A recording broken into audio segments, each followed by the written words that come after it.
वंडरस्लेट YouTube channel में आपका स्वागत है। अधिक अपडेट के लिए हमारे यूट्यूब चैनल को सब्सक्राइब करें। आज का क्विज विषय है जीव जगत। Question number 1। वर्गीकरण या वर्गीकरण का व्यावहारिक उद्देश्य है। ऑप्शन ए, किसी जीव के विकास के इतिहास को जानें।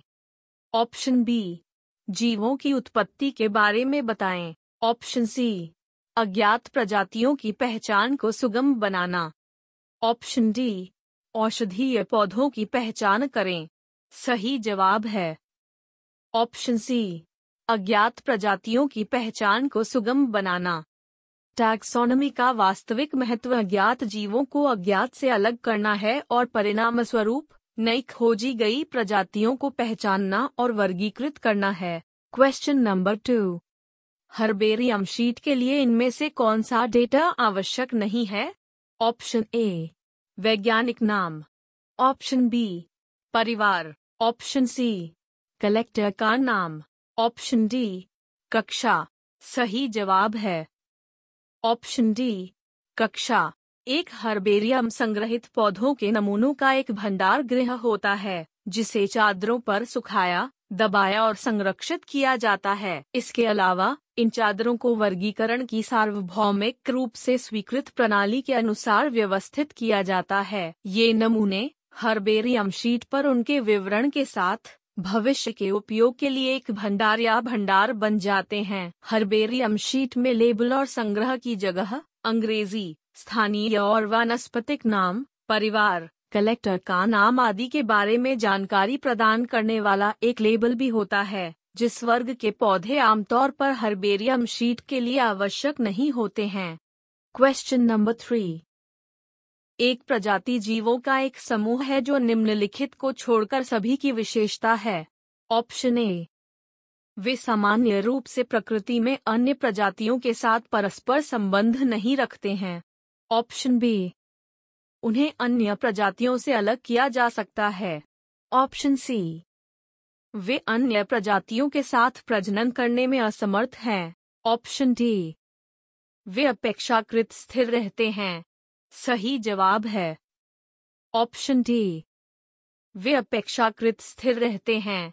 प्रजातियां समान विशेषताओं वाले व्यक्तियों का एक समूह है और इंटरब्रीडिंग में सक्षम हैं। अलग अलग प्रजातियों के व्यक्ति आमतौर पर परस्पर नहीं जुड़ते हैं और अलग अलग विशेषताओं के अधिकारी होते हैं। हालांकि व्यावहारिकता में प्रजातियां बदलती हैं, कई वर्षों से अलग अलग कारणों से धीरे धीरे और अंततः, जिसके परिणामस्वरूप विकास होता है। Question number 4। बोटैनिकल गार्डन और जूलॉजिकल पार्क हैं। ऑप्शन ए, स्थानिक मारी वाले जीवित प्रजातियों का संग्रह। ऑप्शन बी, विदेशी जीवित प्रजातियों का संग्रह। ऑप्शन सी, स्थानिक मारी वाले और विदेशी जीवित प्रजातियों का संग्रह। ऑप्शन डी, केवल स्थानीय पौधों और जानवरों का संग्रह। सही जवाब है ऑप्शन सी, स्थानिक मारी वाले और विदेशी जीवित प्रजातियों का संग्रह। वानस्पतिक उद्यान और प्राणी उद्यान टैक्सोनॉमिक एड्स हैं और क्रमशः पौधों और जानवरों की दोनों स्थानिक और विदेशी प्रजातियों का एक संग्रह है। वानस्पतिक उद्यान विशिष्ट उद्यान हैं जिनमें संदर्भ के लिए जीवित पौधों का संग्रह होता है। जूलॉजिकल पार्क ऐसे स्थान हैं जहां जंगली जानवरों को मानव देखभाल के तहत संरक्षित वातावरण में रखा जाता है और जो हमें उनके भोजन की आदतों और व्यवहार के बारे में जानने में सक्षम बनाते हैं। Question number 5। निम्नलिखित में से आप जीवित की सुविधाओं के रूप में क्या विचार करेंगे?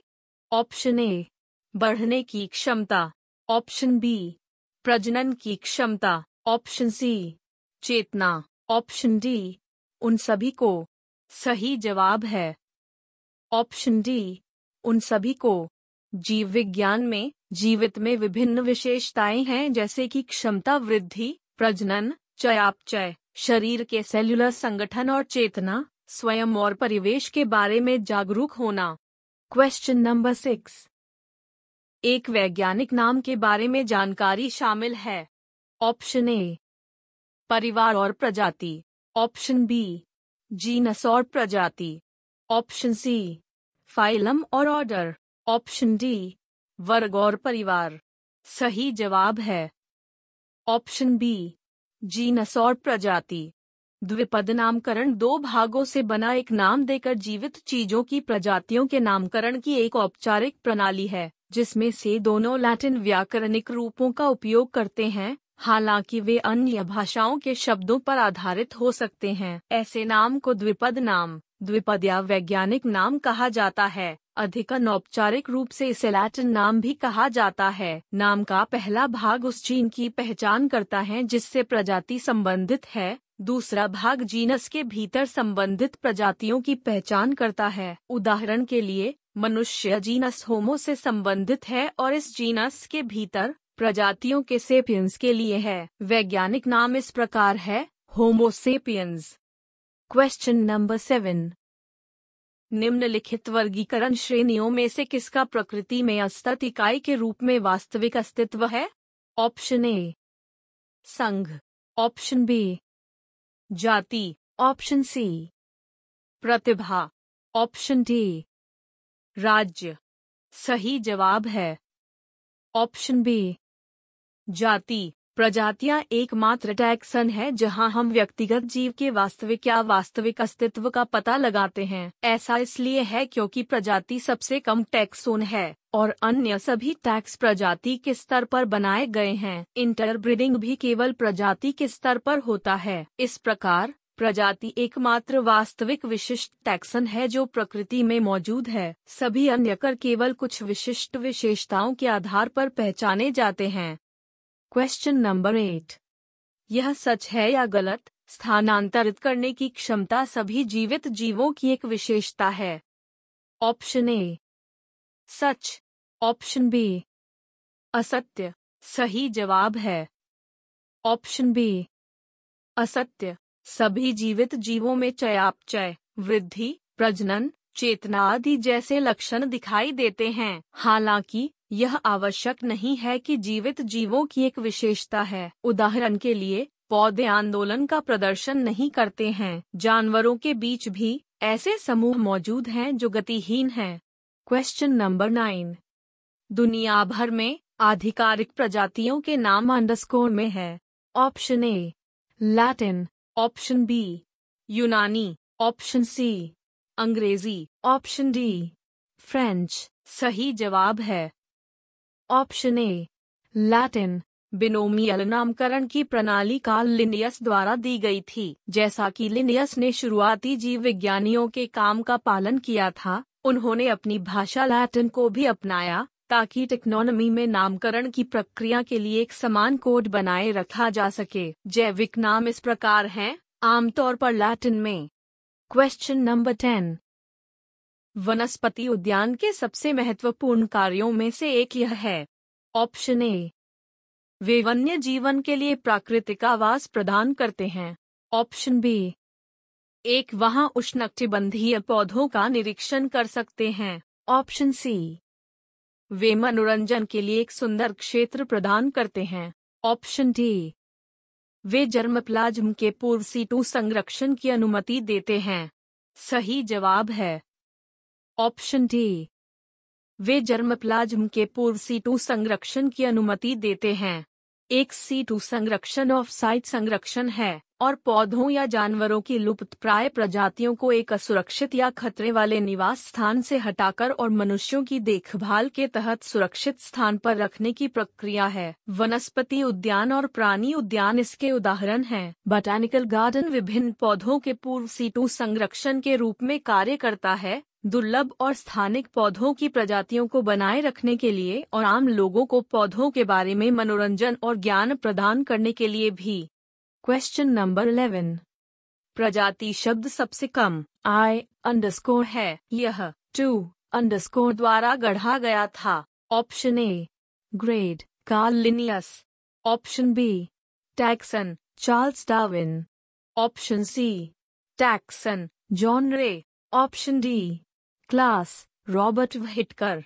सही जवाब है ऑप्शन सी, टैक्सन, जॉन रे। प्रजाति शब्द सबसे कम टैक्सोनोमिक श्रेणी या सबसे कम समावेशी टैक्सन है। जॉन रे ने 1686 में पौधों का इतिहास शीर्षक से काम किया था। Question number 12। निम्नलिखित में से कौन सा टैक्सोनोमिक एड्स एक विश्लेषणात्मक पद्धति का अनुसरण करता है और इसमें उन बयानों की एक सूची है जो जीवों की पहचान के लिए उपयोग किए जाते हैं? ऑप्शन ए, सूखी वनस्पतियों का संग्रह। ऑप्शन बी, चाबी। ऑप्शन सी, अ और बी दोनों। ऑप्शन डी, संग्रहालय। सही जवाब है ऑप्शन बी, चाबी। टैक्सोनोमिक कुंजी एक टैक्सोनोमिकल सहायता है जिसका उपयोग पौधों और जानवरों की पहचान और समानता और असमानताओं के आधार पर किया जाता है। इसमें उन बयानों की एक सूची है जो जीवों की पहचान के लिए उपयोग किए जाते हैं। कुंजी में प्रत्येक कथन को लीड कहा जाता है। पहचान के उद्देश्यों के लिए प्रत्येक वर्गीकरण श्रेणी जैसे परिवार, जीनस और प्रजातियों के लिए अलग अलग टैक्सोनोमिक कुंजी की आवश्यकता होती है। कुंजी आमतौर पर प्रकृति में विश्लेषणात्मक हैं। Question number 13। प्रजनन जीवित जीवों की एक सर्वसमावेशी परिभाषित विशेषता नहीं हो सकती है। निम्नलिखित में से कौन इसका कारण है? ऑप्शन ए, खमीर जैसे निचले जीव नवोदित होकर प्रजनन करते हैं। ऑप्शन बी, एक कोशिकीय जीवों में विकास और प्रजनन का मतलब समान है। ऑप्शन सी, ऐसे कई जीव हैं जो प्रजनन नहीं करते हैं। ऑप्शन डी, फ्लैटवर्म्स विखंडन द्वारा प्रजनन करते हैं। सही जवाब है ऑप्शन सी, ऐसे कई जीव हैं जो प्रजनन नहीं करते हैं। खच्चर, बांझ कार्यकर्ता मधुमक्खियों और यहाँ तक कि बांझ मानव व्यक्तियों जैसे जीव प्रजनन नहीं कर सकते हैं। इस प्रकार प्रजनन जीवित जीवों की एक सर्वसमावेशी परिभाषित विशेषता नहीं हो सकती है। हालांकि कोई भी जीवित वस्तु प्रजनन या आत्म प्रतिकृति करने में सक्षम नहीं है। Question number 14। प्रत्येक प्रजाति को एक विशिष्ट नाम का असाइनमेंट कहा जाता है। ऑप्शन ए, वर्गीकरण। ऑप्शन बी, प्रणाली। ऑप्शन सी, शब्दावली। ऑप्शन डी, ये सभी। सही जवाब है ऑप्शन सी, शब्दावली। जीवित जीवों की प्रत्येक व्यक्तिगत प्रजातियों की पहचान करने के लिए नाम चुनने की प्रक्रिया को नामकरण कहा जाता है। यह जीवों को निकटता से संबंधित या समान समूहों में रखने में महत्वपूर्ण भूमिका निभाता है, जिन्हें कर कहा जाता है। सिस्टमैटिक्स जीवित रूपों के विविधीकरण का अध्ययन है जो अतीत और वर्तमान दोनों और समय के माध्यम से जीवित चीजों के बीच के रिश्ते हैं। व्यवस्थितता जीवों के वर्गीकरण और नामकरण को समझने के लिए वर्गीकरण का उपयोग करती है ताकि विभिन्न समूहों के बीच संबंध तदनुसार स्थापित हो सकें। Question number 15। पौधों के द्विपद नामकरण द्वारा दिया गया था। Option A, Linnaeus. Option B, प्रांत। ऑप्शन सी, अ और बी दोनों। ऑप्शन डी, इनमें से कोई नहीं। सही जवाब है option A, Linnaeus. Carolus Linnaeus ने 1753 में अपनी पुस्तक स्पीसीज प्लांटारुम के पहले संस्करण में नामकरण की द्विपदीय प्रणाली को नियोजित किया था। इसके अनुसार एक पौधे का नाम 2 लैटिन शब्दों से मिलकर बना है, जिनमें से पहला सामान्य नाम है और दूसरा विशिष्ट एपिथेट है। डंडा एंगलर और प्रांटल पादप वर्गीकरण के क्षेत्र में अपने योगदान के लिए प्रसिद्ध। वीडियो देखने के लिए धन्यवाद। यदि आप इस क्विज का अभ्यास करना चाहते हैं तो अब नीचे दिए गए विवरण में लिंक पर वंडरस्लेट एप्लीकेशन डाउनलोड करें। यदि आपके पास हमारे लिए कोई सुझाव है तो कमेंट करें। एंड अगर आपको वीडियो पसंद आया है और इसे अधिक देखना चाहते हैं तो अंगूठे को हिट करें और भविष्य के वीडियो के अधिक अपडेट प्राप्त करने के लिए सब्सक्राइब बटन पर क्लिक करें।